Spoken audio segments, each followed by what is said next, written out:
Hello, beautiful people. My name is Michaela. I'm the content creator behind KandidKayla.com, a platform where I help us become the best we that we can be with the intent of growing ourselves, in ourselves, and for ourselves. So today we're talking all about basic guidance as it comes to finances and your budget. So if you guys are interested in learning how to build a basic budget and some interesting parts of my particular journey, then please stay tuned.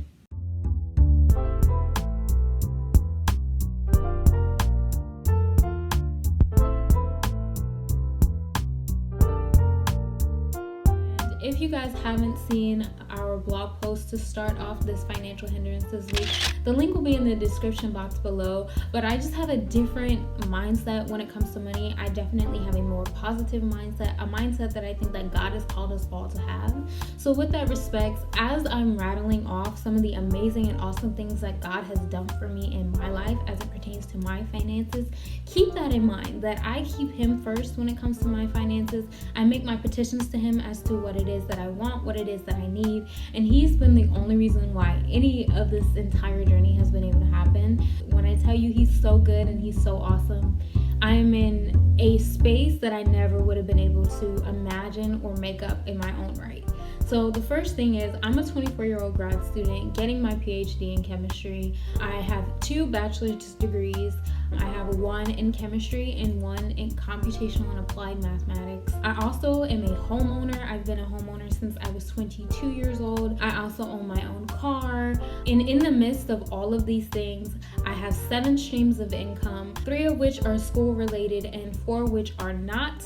Of those 7 streams of income, none of them include blogging or YouTube at all as part of my income. When people come on here and they make these types of videos, I think that's usually the bulk of it. They have 7 streams of like affiliate links and things like that. I don't have any of that. I literally have 7 streams of normal basic people income, and I have 0 bad debt. The only debt that I have is my home mortgage. So I have no car payment, no credit card debt, no medical debt, no student loans or anything of that nature. So 3 very key factors in my journey. Number 1, I kept God first and I made my petition known to Him. So I had to let God know from the jump, look, fam, when I get older, I was about 12 years old when I started having these conversations with Jesus about what I wanted my life to look like and how I wanted to build my life.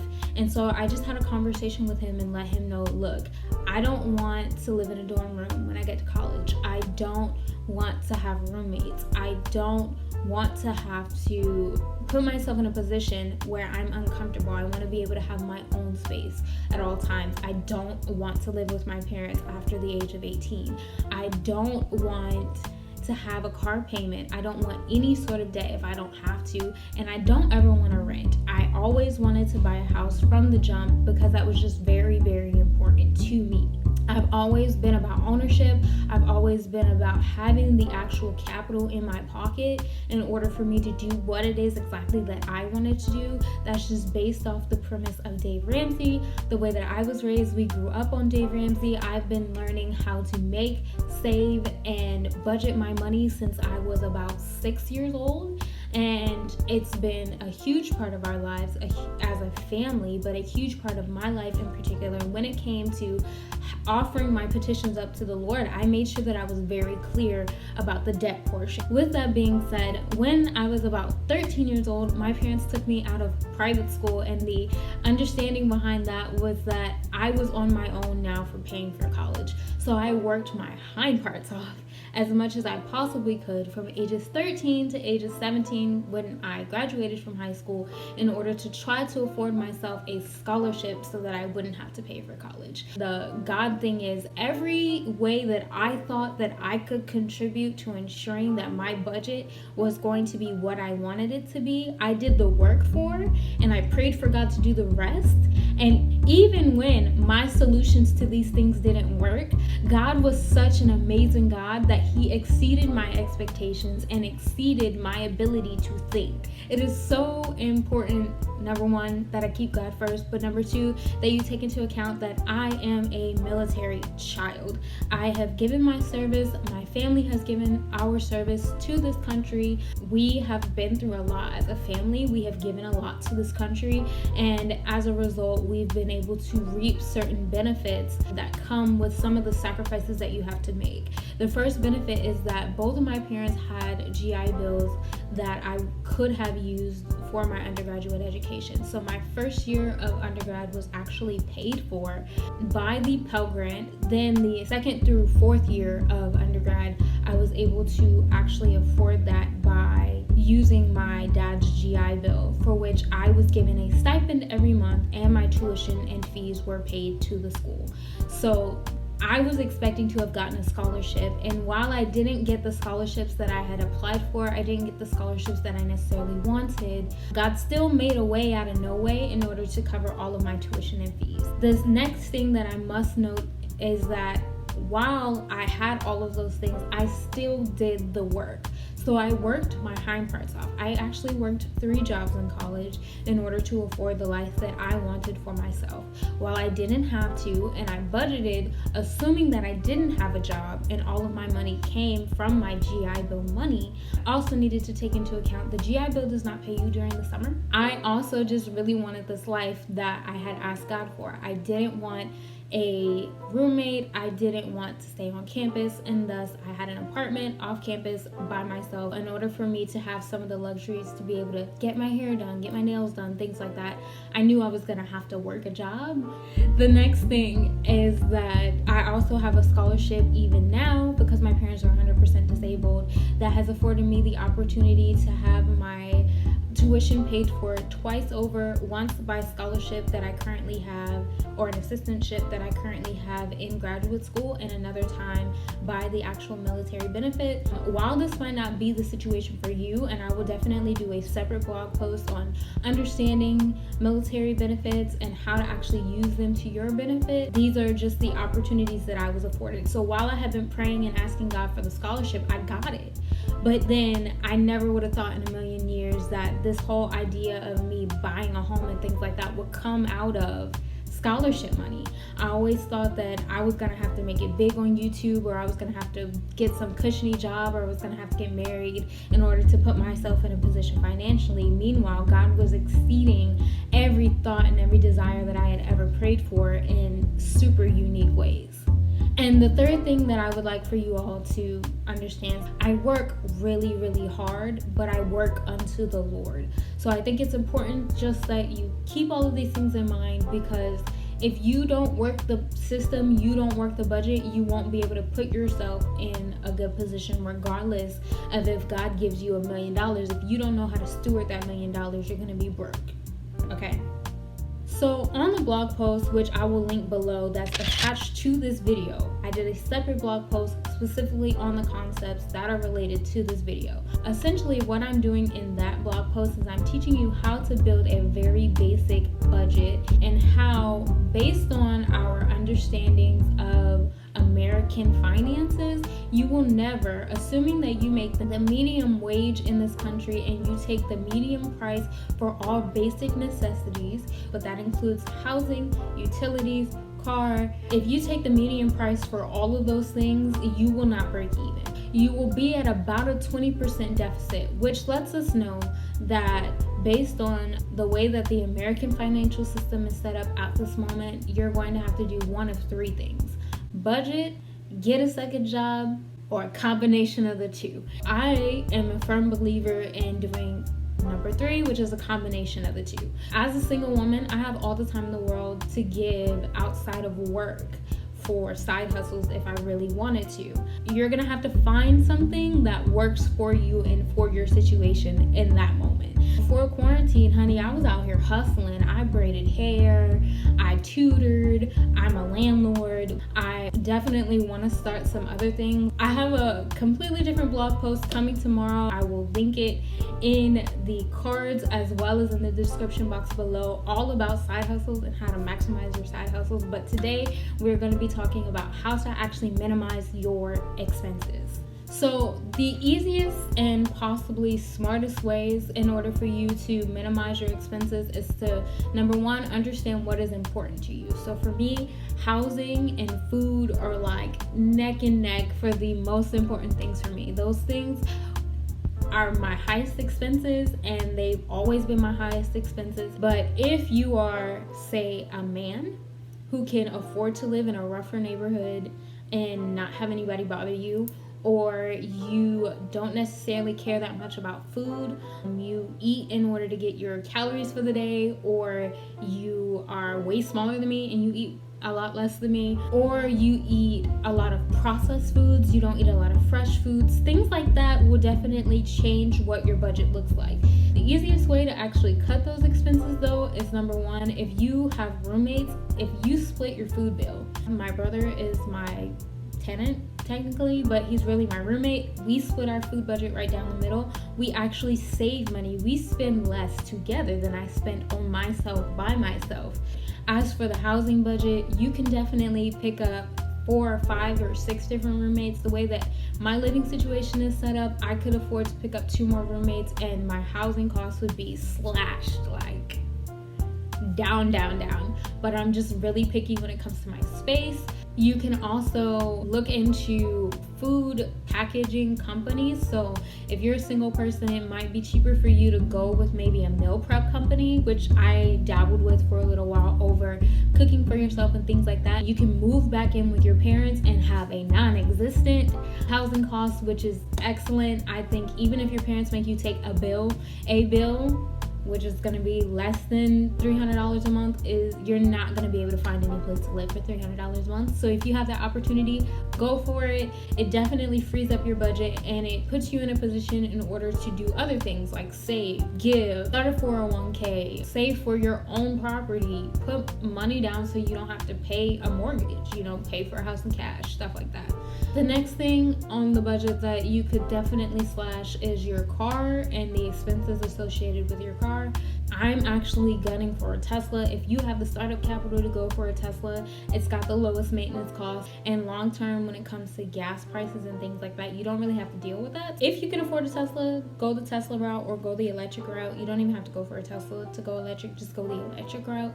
But for the rest of us who still have to have gas cars, rather than having, a name brand car or a brand new car off the lot, I recommend buying used.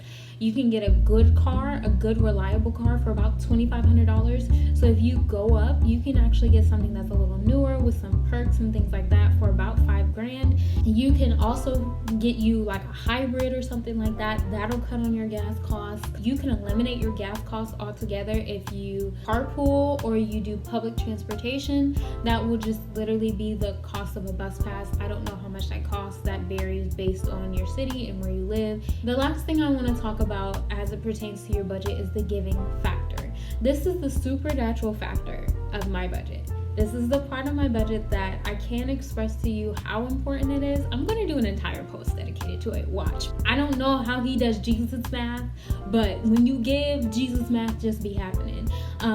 While I say all the time, do not give out of expectation of receiving, right? Understand that.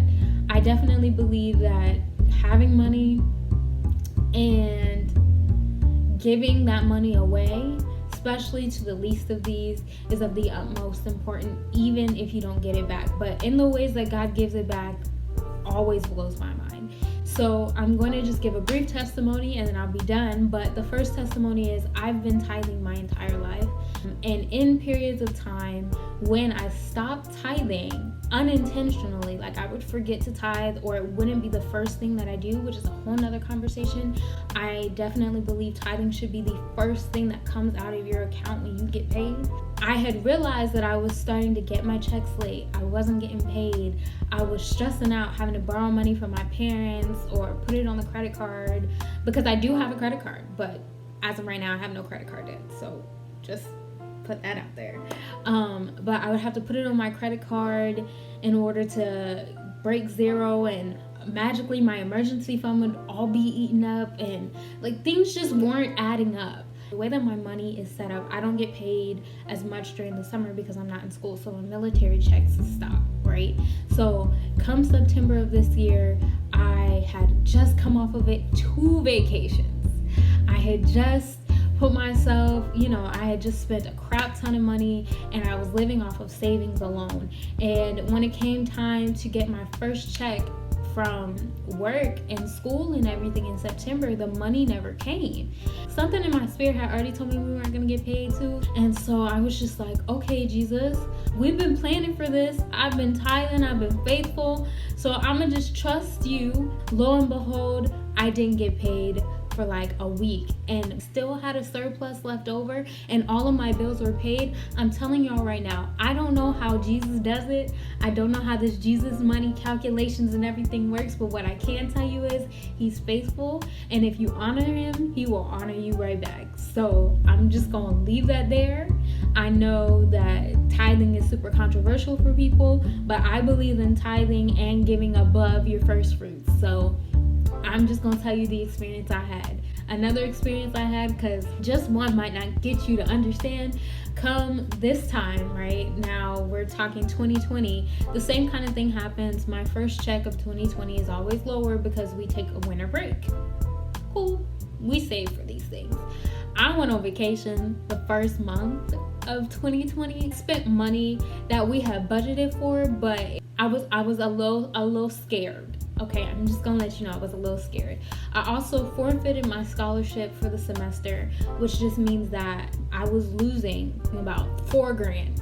So taking $4,000 out of my budget, I was scared, which I don't even know why I was scared, because I had seen him do it already in September. Y'all, don't doubt God. Don't allow your faith to wither in the sight of adversity, because let me tell y'all how awesome he is. All my bills have gotten paid on time. I've had a surplus. I got my tax return back and I made a return that was the exact amount of the amount of money that I had lost for paying my own fees, because like I said, I forfeited my scholarship, so I had to pay my own fees, which I've never had to do, and it was the exact amount of money of my fees plus the amount of return that I got last year, which is crazy to me. And so I don't know how else to explain this to you guys. The Lord is faithful. Give to him. Pay your tithes. Give when he tells you to give, and budget accordingly. In my case, he told me I needed to come home and stay with my parents during the quarantine. Let me tell y'all how much of a sacrifice this was. I'm so used to being in my own space. I'm used to being by myself. I'm used to being in my house, my pretty house. And I'm not. I'm in my parents' house. I'm helping them get their house together so that they can eventually sell and things like that. So it's like a mess right now, y'all. Like you see the setup we're dealing with in here. This is not like our usual setup, but I'm doing what the Lord told me to do. And when I tell you, he is so faithful, y'all. I've never seen my account like this.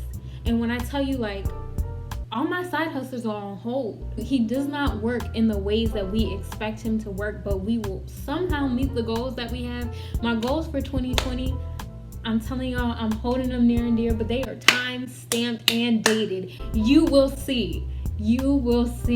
Like, there's some things that I'm trusting God for and believing God for that when I tell you they are wild, your brain will be like, how you gonna do that, Willis? How that gonna work? I'm telling y'all, I'm watching him do it. I'm watching it work. And I just get so excited, y'all. Like, I get excited to talk about the miracles that God does, and not just financially in every avenue, but like in particular here, seeing what he's doing to my finances. I've always been the type of person who didn't believe in people going up there and doing testimonies about their finances.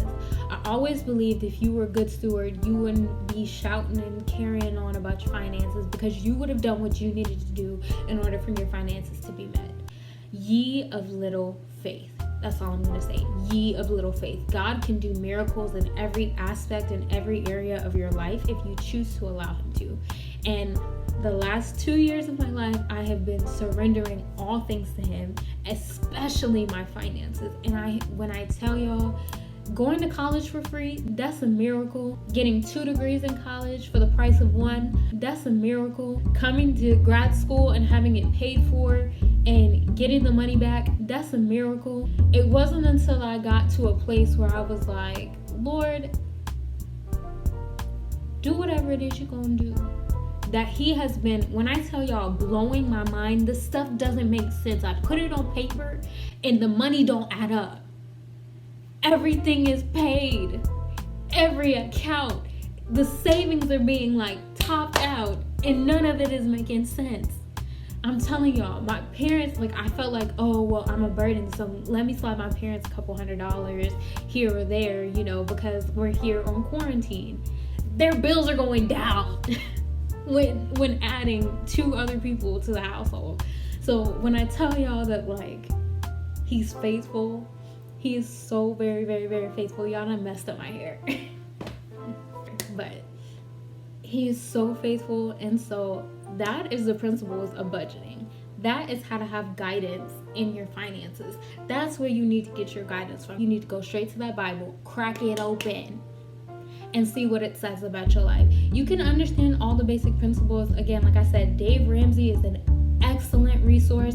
I would definitely tell you to check them out because they're biblically based. Also, Rich Dad Poor Dad is an excellent resource. They have a Rich Dad Poor Dad for teens. That's the one that I originally read. That is excellent for this entrepreneur climate, especially when we're talking about multiple streams of income. That book is spot, y'all. I'm telling y'all, good stuff.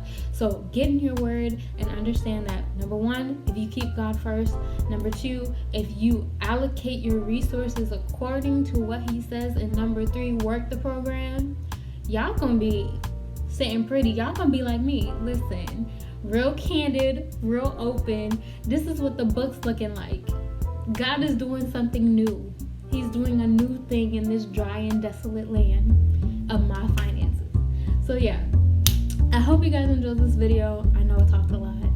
I appreciate it if you made it to this point. If you guys have any comments, questions, or concerns, please leave them in the description box. Again, both those blog posts are packed with super awesome and amazing information. I definitely think you should read them. It's super important to read them. They give a lot more detail as it pertains to different solutions for augmenting your budget and how to actually work the budget to the best of your ability. Both of those are down in the description box. Until next time, you guys, thank you so much and bye.